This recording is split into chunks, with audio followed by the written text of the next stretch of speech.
말씀으로 여는 수요일 아침입니다. 오늘도 귀한 새날 주신 하나님 앞에 감사를 드리고 이 한날 믿음으로 승리할 수 있기를 주의 이름으로 축원합니다.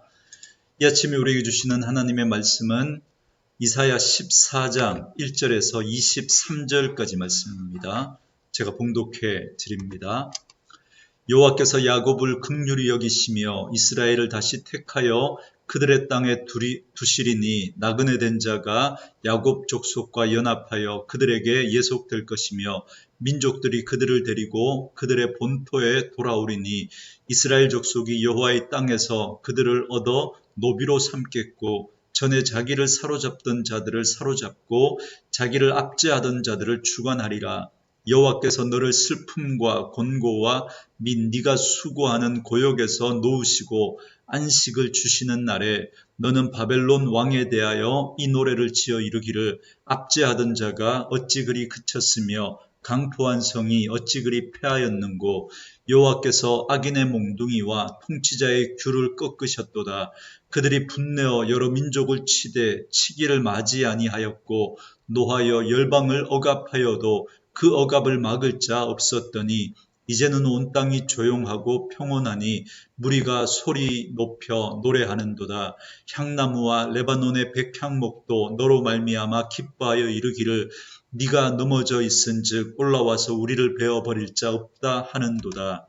아래에 스올이 너로 말미암아 소동하여 네가 오는 것을 영접하되 그것이 세상의 모든 영웅을 너로 말미암아 움직이게 하며 열방의 모든 왕을 그들의 왕자에서 일어서게 하므로 그들은 다 네게 말하여 이르기를 너도 우리같이 연약하게 되었느냐 너도 우리같이 되었느냐 하리로다.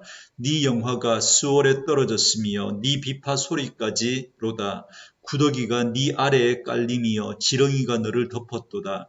너 아침의 아들 계명성이여 어찌 그리 하늘에서 떨어졌으며 너 열국을 엎은 자여 어찌 그리 땅에 찍혔는고 네가 네 마음에 이르기를 내가 하늘에 올라 하나님의 뭇별 위에 내 자리를 높이리라. 내가 북극 지폐의 산 위에 앉으리라.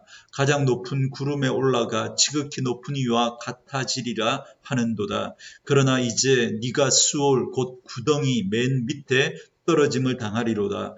너를 보는 이가 주목하여 너를 자세히 살펴보며 말하기를 이 사람이 땅을 진동시키며 열국을 놀라게 하며 세계를 황무하게 하며 성읍을 파괴하며 그에게 사로잡힌 자들을 집으로 놓아 보내지 아니하던 자가 아니냐 하리로다. 열방의 모든 왕들은 모두 각각 자기 집에서 영광 중에 작업만은 오직 너는 자기 무덤에서 내쫓겼으니 가증한 나뭇가지 같고 칼에 찔려 돌 구덩이에 떨어진 추검들에 둘러싸였으니 밟힌 시체와 같도다. 네가 네 땅을 망하게 하였고 네 백성을 죽였으므로 그들과 함께 안장되지 못하나니 악을 행하는 자들의 후손은 영원히 이름이 불려지지 아니하리로다 할지니라. 너희는 그들의 조상들의 죄악으로 말미암아 그의 자손 도륙하기를 준비하여 그들이 일어나 땅을 차지하여 성읍들로 세상을 가득하게 하지 못하게 하라. 만군의 여호와께서 말씀하시되 내가 일어나 그들을 쳐서 이름과 남은 자와 아들과 후손을 바벨론에서 끊으리라. 나 여호와의 말이니라. 내가 또 그것이 고슴도치의 굴혈과 물웅덩이가 되게 하고 또 멸망의 빗자루로 청소하리라. 나 만군의 여호와의 말이니라 하시니라. 아멘. 오늘은 이사야 14장 1절에서 23절 말씀을 중심으로 바벨론 왕의 몰락이라는 제목의 말씀으로 잠시 은혜를 나누려고 합니다. 어제 말씀에 이어서 오늘 말씀도 바벨론에 대한 심판의 예언의 말씀입니다. 지금 이사야가 예언하고 있는 이 당시 바벨론은 누구도 주목하지 않았던 조그만한 나라였습니다. 그러나 장차 그 바벨론은 점점 더 강성하게 되어서 마침내 아수르를 정복하고 당시 근동의 패권을 장악하게 됩니다. 그래서 대제국으로 세워지게 됩니다. 이처럼 바벨론이 강성하게 된 건 그들의 능력이나 힘이 아니라 하나님의 섭리 때문이었습니다. 하나님께서 바벨론을 사용하시기 위해서 그렇게 하셨던 거죠. 그래서 아수르의 교만을 심판하시고 하나님의 백성 유다를 징계하는 막대기로 사용하시기 위해서 그렇게 바벨론을 강성하게 하셨던 겁니다.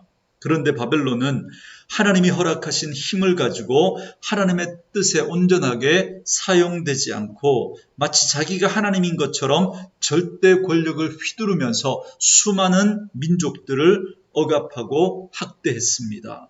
이런 상황 속에서 하나님은 오늘 본문의 말씀을 통해서 이스라엘의 회복과 바벨론의 심판에 대해서 말씀합니다. 먼저 1절 말씀해 보시면 여호와께서 야곱을 긍휼히 여기시며 이스라엘을 다시 택하여 그들의 땅에 두시리니 나그네 된 자가 야곱 족속과 연합하여 그들에게 예속될 것이며 그럽니다. 하나님께서 야곱, 그러니까 이스라엘 백성들을 긍휼히 여기셔서 이스라엘을 다시 택하여 바벨론에서 70년 동안 포로 생활을 마치고 돌아오게 하실 겁니다. 그런데 여기 보시면 야곱뿐만 아니라 나그네 된 자가 야곱 족속과 연합하여 그들에게 예속될 것이다 그럽니다. 그러니까 처음부터 이스라엘 족속은 아니었지만 나그네 된 자들도 하나님을 믿고 이스라엘과 연합하면 이스라엘 족속이 되게 하실 것이라는 겁니다. 이처럼 하나님은 하나님의 백성을 긍휼히 여기실 뿐만 아니라 이스라엘 백성이 아니라고 할지라도 하나님을 믿고 하나님께로 나아가면 하나님의 백성으로 삼아주시고 하나님의 긍휼을 베풀어 주신다고 말씀합니다. 이건 처음부터 하나님께서 말씀하셨던 겁니다. 하나님께서 이스라엘의 조상이었던 그 아브라함을 부르실 때 하나님께서 내가 너로 말미암아 천하 열국이 복을 받게 할 것이다 말씀하셨지 않습니까? 그러니까 오늘 우리도 혈통적으로는 이스라엘 백성들이 아니지만 그 아브라함의 복으로 말미암아 우리가 하나님의 자녀된 줄 믿습니다. 그렇기 때문에 이처럼 하나님은 자기를 찾는 자들에게 긍휼을 베풀어 주시는 분이신 줄 믿습니다. 그러나 하나님과 상관없이 살아가는 자들에게는 고통뿐입니다. 3절에서 5절 말씀해 보시면 여호와께서 너를 슬픔과 곤고와 및 네가 수고하는 고역에서 놓으시고 안식을 주시는 날에 너는 바벨론 왕에 대하여 이 노래를 지어 이르기를 압제하던 자가 어찌 그리 그쳤으며 강포한 성이 어찌 그리 패하였는고 여호와께서 악인의 몽둥이와 통치자의 귤을 꺾으셨도다 그럽니다. 이스라엘은 하나님의 징계를 받아 슬픔과 곤고와 고욕을 당하게 되겠지만 그러나 이건 하나님의 사랑에 매였던 거죠. 그래서 때가 되면 하나님의 긍휼하심으로 그들을 다시 회복시키실 겁니다. 그런데 그 회복의 날에 오히려 이스라엘을 압제하던 바벨론 왕은 죽게 될 것이고 강포하던 바벨론 성은 무너지게 될 것입니다. 왜냐하면 여호와 하나님께서 바벨론의 몽둥이와 악한 통치자의 지팡이를 꺾으셨기 때문에 그렇습니다. 6절에 보니까 과거 바벨론은 누구도 막을 수 없었던 엄청난 힘과 권세를 자랑하던 나라였습니다. 그래서 수많은 나라와 민족을 억압하고 삼키고 멸망을 시키는데도 이를 막을 사람이 없었습니다. 누구도 없었습니다. 그러나 하나님께서 그 바벨론의 몽둥이와 악한 통치자의 지팡이를 꺾어버리니까 여러분 7절 말씀처럼 이제는 온 땅이 조용하고 평온하게 되었습니다. 그러니 이스라엘의 하나님을 찬양할 수밖에 없다는 겁니다. 뿐만 아니라 8절 말씀처럼 향나무와 백향목도 바벨론의 그 멸망으로 말미암아서 기뻐하며 네가 넘어졌으니 올라와서 우리를 베어버릴 자가 없다 그러면서 기뻐하며 노래할 것이라고 말합니다. 이처럼 바벨론의 멸망을 보면서 땅 위에 있는 모든 것들이 기뻐하며 노래하고 있습니다. 그런데 이 바벨론의 멸망으로 인해서 땅 아래 스올 지옥에서도 크게 요동할 것이라고 말씀합니다. 그리고 9절과 10절 말씀해 보면 아래의 스올이 너로 말미암아 소동하여 네가 오는 것을 영접하되 그것이 세상의 모든 영웅을 너로 말미암아 움직이게 하며 열방의 모든 왕을 그들의 왕자에서 일어서게 하므로 그들은 다 네게 말하여 이르기를 너도 우리같이 연약하게 되었느냐 너도 우리같이 되었느냐 하리로다 그럽니다. 그러니까 바벨론이 하나님의 심판을 받아 멸망해서 결국 스올 지옥에 오는 것을 알고 한때 세상에서 이름 꽤나 날렸던 영웅 호걸들이 지옥에서 일어나 바벨론 왕을 맞이할 것이라는 겁니다. 그러면서 그들이 이렇게 말합니다. 너도 우리같이 연약하게 되었느냐? 너도 우리같이 되었느냐? 그러면서 사실 그들을 조롱하고 있는 거죠. 그리고 11절에 또 보니까 바벨론의 영화와 그 노랫소리가 지옥으로 떨어지고 이제는 구더기가 바닥에 가득하고 지렁이가 그들의 온몸을 덮게 될 것이라고 말씀합니다. 여러분 이게 바로 하나님과 상관없이 살아왔던 세상의 영웅들의 결말입니다. 그래서 저는 하나님의 마지막 심판대 앞에서 엄청난 해프닝이 일어날 것이라고 생각하는 겁니다. 성경이 이렇게도 분명하게 우리에게 말씀해 주고 있지 않습니까? 많은 사람들이 하나님을 알지 못하는 사람들뿐만 아니라 하나님을 믿는다고 하는 그런 사람들까지도 마치 이 땅의 삶이 전부인 줄 알고 세상의 영웅이 되기 위해서 꿈을 꾸고 권력과 힘을 얻고자 열심히 살아갑니다. 그러나 여러분 보세요. 그 결과가 얼마나 비참한 것인지 여러분 보시기 바랍니다. 그러므로 우리는 반드시 하나님을 내 삶의 중심으로 모시고 하나님과 함께 살아가야 합니다. 하나님과 상관없이 가졌던 내 꿈과 내 계획과 내 목적과 내 삶이 이제는 하나님 때문에 새로워져야 됩니다. 하던 일을 그만두고 다른 일을 하라는 게 아닙니다. 하나님 때문에 내가 하고 있는 그 일을 이제는 다른 태도와 다른 자세를 가지고 하라는 겁니다. 예전에는 이 일을 나를 위해서 했습니다. 나를 위해서. 그 일을 하는 이유와 목적이 내게 맞춰져 있었습니다. 그러나 이제는 그 이유와 목적이 하나님께 맞춰져야 한다는 겁니다. 그래서 그 일을 할 때도 마치 출임께 하듯 그러한 태도와 자세로 하라는 겁니다. 그럴 때 그 일이 하나님의 일이 될 수 있는 겁니다. 저는 말씀으로 이 하루를 시작하는 저와 여러분들이 예수님을 우리의 삶의 주인으로 모시고 그분과 동행하며 우리가 하는 그 모든 일이 그분과 관계 있는 일들이 될 수 있기를 주님의 이름으로 축원합니다. 그러한 삶을 살아갈 때 우리는 이 땅에서도 하나님의 은혜와 복을 누릴 뿐만 아니라 이 다음에 천국에서도 우리는 영원한 행복을 누리며 살아가게 될 것입니다. 계속해서 바벨론의 멸망을 말씀하시는데요. 그 이유는 무엇보다도 그들의 교만 때문입니다. 여러분 오늘 14장에서도 또다시 이 교만을 이야기하고 있는 겁니다. 그만큼 교만은 하나님이 싫어하시는 무서운 죄입니다. 여러분 12절부터 14절 말씀에 너 아침의 아들 계명성이여 어찌 그리 하늘에서 떨어졌으며 너 열국을 엎은 자여 어찌 그리 땅에 찍혔는고 네가 네 마음에 이르기를 내가 하늘에 올라 하나님의 묵별 위에 내 자리를 높이리라 내가 북극 지폐의 산 위에 앉으리라 가장 높은 구름에 올라가 지극히 높은 이와 같아지리라 하는도다 그럽니다. 아침의 아들 계명성이었던 바벨론이 하늘에서 떨어졌답니다. 그 모든 나라를 뒤엎을 정도로 강력했지만 결국 땅에 떨어져 버렸습니다. 그 이유는 교만 때문입니다. 하나님께서 사용하시는 막대기인데 그런데 힘과 권력을 가지게 되니까 이제 하늘에 올라 하나님의 자리까지 넘보게 되었던 거죠. 13절에 보시면 내가 북극 지폐의 산 위에 앉으리라 라는 말씀이 나오는데요. 이게 무슨 말이냐면 고대 가나안 신화에 보면 신들이 모여서 회의를 하는 장소가 북극 맨 끝에 있는 산에 모여서 집회를 했답니다. 그런데 그 신들이 모여서 회의를 하는 그 장소인 그 북극산 맨 꼭대기에 자기가 앉겠다는 겁니다. 자기가. 그러니까 자기가 신들 중에서도 대장이 되겠다는 겁니다. 가장 높은 곳에 올라가고 싶다는 거죠. 얼마나 교만합니까? 결국 그 교만의 결과가 스올, 지옥, 가장 낮은 맨 끝에 떨어지게 될 거란 겁니다. 여러분 얼마나 극적인 대조를 보여주고 있습니까?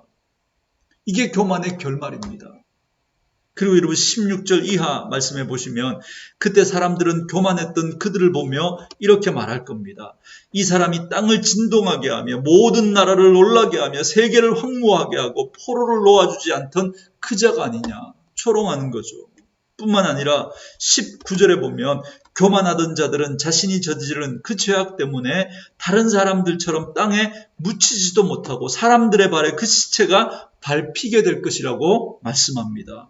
그리고 20절과 21절에서는 악을 행한 그러한 자들의 후손은 영원히 이름이 불려지지 않을 것이며 그리고 그 후손들도 심판을 받을 준비를 해야 할 것이다 라고 말씀합니다. 그래서 다시는 땅을 차지하지 못할 것이라고 그럽니다. 그리고 22절에서는 여호와 하나님께서 그들을 쳐서 그들의 이름과 남은 자와 아들과 후손을 아예 바벨론에서 끊으실 것이라고 말씀하십니다. 그리고 23절에서는 그 바벨론이라고 하는 그 도시도 고슴도치의 소굴이 되고 물웅덩이가 되고 멸망의 빗자루로 깨끗하게 쓸어버릴 것이라고 말씀하십니다. 그러니까 하나님보다 자신을 높이는 교만의 끝은 완전한 멸망이라는 겁니다. 여러분, 왜 이토록 하나님께서 교만을 싫어하시고 교만에 대해서 철저하게 심판하시느냐면 여러분, 교만은 사단에게서부터 시작되었기 때문에 그렇습니다. 하나님을 섬기던 천사장이었던 루시엘이 교만해서 그 타락한 그 결과 결국 하나님 앞에 버림을 받아 사단 루시퍼로 전락해버리고 맙니다. 그리고 마지막 날이 되면 완전한 멸망을 당하게 될 것입니다. 그 사탄이 지금 사람들에게 역사하면서 사람들을 자신처럼 교만하게 만들고 있는 겁니다. 그래서 자신과 함께 완전한 멸망을 당하도록 만드는 거죠. 혼자 못 죽겠다는 겁니다. 그래서 믿지 않는 세상 사람들은 하나님을 하나님으로 인정하지 않고 자기가 하나님이 되어서 교만한 인생을 살다가 결국 그렇게 멸망을 받게 되고 말 것입니다. 그런데 문제는 예수 믿는 우리들입니다. 예수 믿는 우리들. 사단은 우리를 하나님의 사랑에서 끊을 수 없습니다. 하나님의 자녀된 우리의 신분을 사단은 어떻게 할 수 없습니다. 그러나 어떻게든 우리를 하나님과 친하지 못하게 만들고 우리를 하나님의 백성답지 못하게 만들어서 구원의 완성을 방해하는 겁니다. 그게 바로 우리를 교만하게 만드는 겁니다. 하나님이 가장 싫어하시는 것이 교만인데 우리를 교만하게 만들면 하나님과 멀어지게 되는 거죠. 그렇게 교만하게 되면 하나님의 백성다워질 수가 없게 됩니다. 그래서 사단은 어떻게 하든 우리의 구원의 완성을 방해하기 위해서 우리를 교만하게 만드는 거죠. 여러분, 이 사단의 전략이 얼마나 잘 먹혀 들어가는지, 그래서 오늘날 우리 성도들이 기도하지 않습니다. 여러분, 이것보다 더 교만한 건 없습니다. 기도하지 않는다는 건 내가 게으르다는 것으로 핑계댈 수 없습니다. 기도하지 않는 건 내가 의지가 약하다는 것으로 핑계댈 수 없습니다. 기도하지 않는다는 건 내가 바빠서 시간이 없다는 것으로 핑계댈 수 없습니다. 그런 사람들도 죽을지도 모른다고 하는 그런 중병에 걸리니까 술, 담배 다 끊고 하던 일도 그냥 내려놓고 병원에 입원해서 치료에 집중하더라고요. 그렇기 때문에 우리가 기도하지 않는다는 건 난 하나님 없이도 내 인생 얼마든지 살아갈 수 있고 난 하나님 없이도 우리 가정 얼마든지 꾸려갈 수 있고 난 하나님 없이도 내 사업 꾸려갈 수 있다고 온몸으로 표현하고 있는 겁니다. 이게 교만인 거예요. 외적으로 드러나는 거 여러분 그건 수준 낮은 교만이고 진짜 교만은 하나님을 하나님으로 인정하지 않는 그래서 하나님 없이도 내 인생 살아갈 수 있다고 하는 기도하지 않는 것이 가장 교만한 겁니다.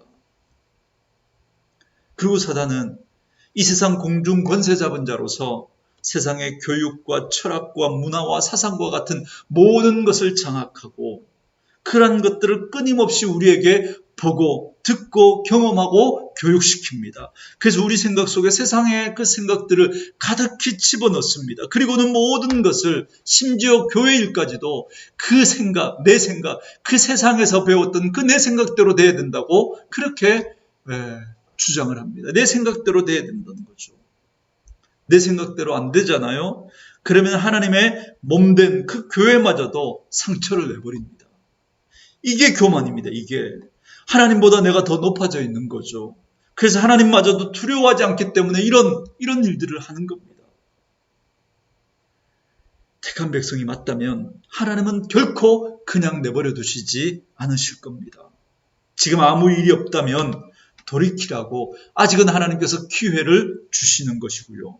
끝내 돌이키지 않으면 하나님께서 어떤 방법을 쓰시든 하나님께서 반드시 그를 낮추시고 꺾으시고 빈 그릇이 되게 하실 겁니다. 그러니 말씀하실 때 순종하는 것이 가장 지혜로운 겁니다. 그게 가장 싸게 치이는 거죠.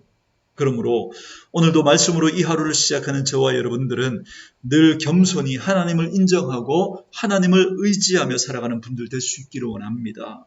하나님은 우리의 왕이십니다. 하나님께서 우리를 지으셨고 하나님 안에 있을 때 우리에게 영원한 행복이 있습니다. 그리고 하나님께 나아갈 때 우리에게 진정한 은혜와 복이 있게 됩니다. 그러므로 교만을 버리고 늘 겸손히 하나님과 동행하고 하나님의 주인 되심을 고백하며 살아가는 저와 여러분들 되어줄 수 있기를 주의 이름으로 축원합니다. 이 시간에 우리에게 주신 말씀 생각하면서 우리 같이 한번 기도하는 시간 갖습니다. 말씀 묵상하시면서 음악과 함께 묵상하는 시간 가지시기 바랍니다.